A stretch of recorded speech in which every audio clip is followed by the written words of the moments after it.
Coach Sinclair of the defending state champion, Orono Red Riots. Just talk about maybe the state of your team after such a run last year and the feeling of your team. Well, I think we're in good shape. We had a good summer. You know, a lot of our kids have lifted in various places, and we ran our summer program and took part in the passing league at Hamden. We also went to Skowhegan and competed in a tournament there and did pretty well. So I think our kids came into camp, confident, but also knowing that, we've got to work hard every day. I mean, our league up here in the north, I think, is a little tougher maybe than down south. And so, we know every week that, people are going to come gunning for us, and so we've got to be ready to go. But I think, we've had a good camp, and we're looking forward to the season.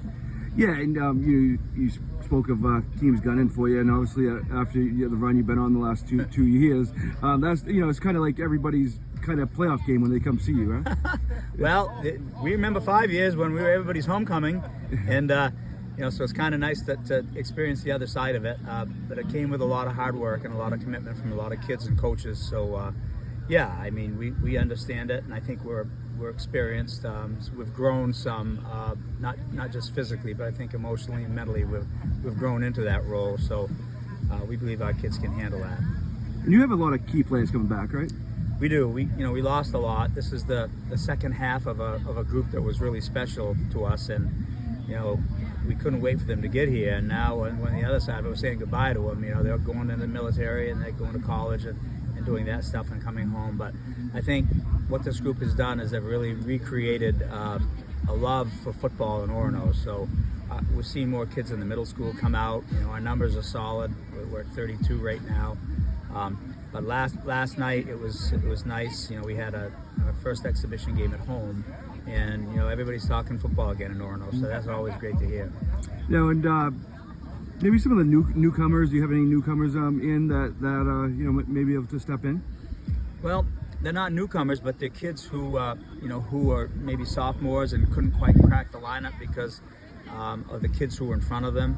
I guess I could speak about Kason Bagley is a good example. I mean, he was a special teams player and a JV player, but he's a junior running back, and we look for big things out of him, both running the ball and also as a linebacker for us. See who else would be in that boat. We've moved Sal Wise from playing some running back, and he's a starting corner for us, so he'll keep that spot.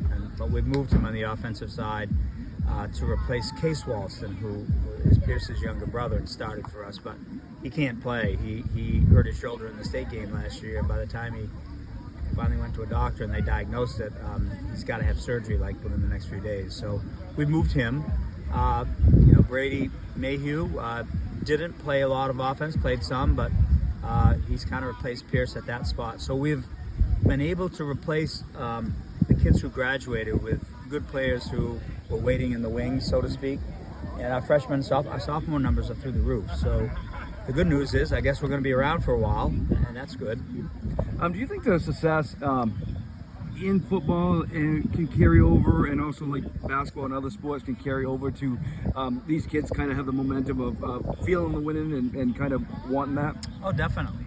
Definitely. Like I said, I think our kids are confident, but I wouldn't say that they're cocky. I think that they know they can be beaten. They can be beaten on any given day, and so they prepare that way, and we simply just take it one game at a time. But yeah, I think winning begets winning, and so we've seen that with our middle school numbers and a little uptick in the high school as well. Other contenders in your league and maybe in the South too. I mean, obviously Old Arch has been there the last 2 years, so they're probably a top contender in the South. I think so. Yeah, and some maybe other teams up here in the North.